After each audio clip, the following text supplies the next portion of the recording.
¿Será que la libertad de prensa siempre fue como ahora o ha cambiado con el tiempo? Bienvenidos. Para poder responder esto, explicaremos un poco sobre la censura de información en las épocas importantes de nuestro país. Iniciemos. La prensa ha sido uno de los medios de comunicación más importantes y perseguidos, porque en su momento fue el de mayor difusión. Por ese motivo, se temía que se publicaran injusticias que se daban en nuestro país. Con la llegada de Maximiliano Hernández Martínez a la presidencia, se marca el inicio de las dictaduras militares en El Salvador, caracterizadas por la represión política, social y económica. Los medios de ese entonces se vieron afectados por la censura de información aplicada por el gobierno, pues ellos eran quienes decidían qué clase de información era apta para el pueblo y cuál no lo era. Simultáneamente, el diario Colatino se destacó por ir en contra de las políticas militares y por esto fue censurado.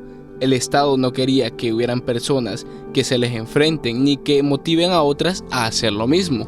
Debido a que el diario Colatino siguió con su línea de críticas al gobierno, hubo una represalia con la intención de intimidar durante el periodo del presidente José María Lema. Néstor Martínez cuenta que la censura de información llegó a tal punto que sufrieron 4 atentados. Uno de ellos fue el incendio de las oficinas del periódico. Dicho ataque fue para intimidar al periódico, aunque aún existían otros tipos de limitantes como la falta de denunciantes y de fuentes que quisieran constatar los hechos que sucedían. Este periodo de las dictaduras militares termina con el golpe de estado de Carlos Humberto Romero en 1979. Luego, en la década de los 80, Monseñor Romero, uno de los mayores defensores de la paz y la libertad en nuestro país, es asesinado por órdenes del ex mayor Roberto Dawison el 24 de marzo de 1980, en la capilla del Hospital de la Divina Providencia, considerándose uno de los detonantes para que estallara la guerra civil, con enfrentamientos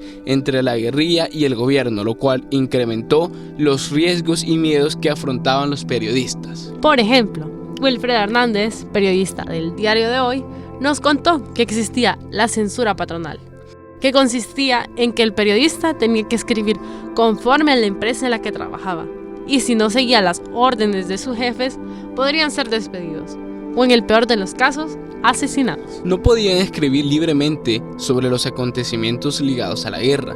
Él pone como ejemplo el caso de la masacre del Mozote, que según el informe de la Comisión de la Verdad, fue un atentado el 10 de diciembre de 1981, en un caserío de Morazán. El batallón Atlaclat apresó a todos los hombres, mujeres y niños que se encontraban ahí, y al día siguiente todos fueron ejecutados. El atentado era una operación rescate, pues era un atentado antiguerrillero. Todos sabían que había sido el ejército, sin embargo, no podían publicarlo, por miedo a las represalias, tanto económicas, debido a que el periódico donde esto se publicara quedaría sin anunciantes, como laborales, porque los periodistas que publicaran esto podían ser despedidos, y políticas, porque podían ser asesinados. Él también nos menciona un edificio de censura de parte del Ministerio de Gobernación, donde los censores del gobierno te revisaban y decidían los materiales que podían o no ser publicados. Esto representaba un control total del Estado sobre la prensa. El 16 de enero de 1992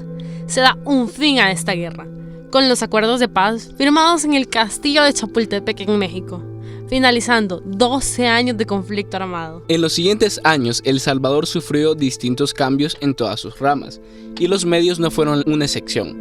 Los medios han cambiado, estos se han ido adaptando al ritmo de la tecnología y de la dependencia de las personas. A pesar de estos cambios sociales, no hemos logrado alcanzar que los medios sean totalmente imparciales, debido al miedo que se ha venido generando a través de la historia, tanto en los periodistas. Y no es solo necesario crear leyes que respalden la libertad de prensa, se necesita también una educación por parte de la sociedad, esta para aprender lo que verdaderamente puede significar lo grave que es censurar una información. Como ciudadanos se debe exigir el acceso a la información y se debe tener criterio para identificar fuentes.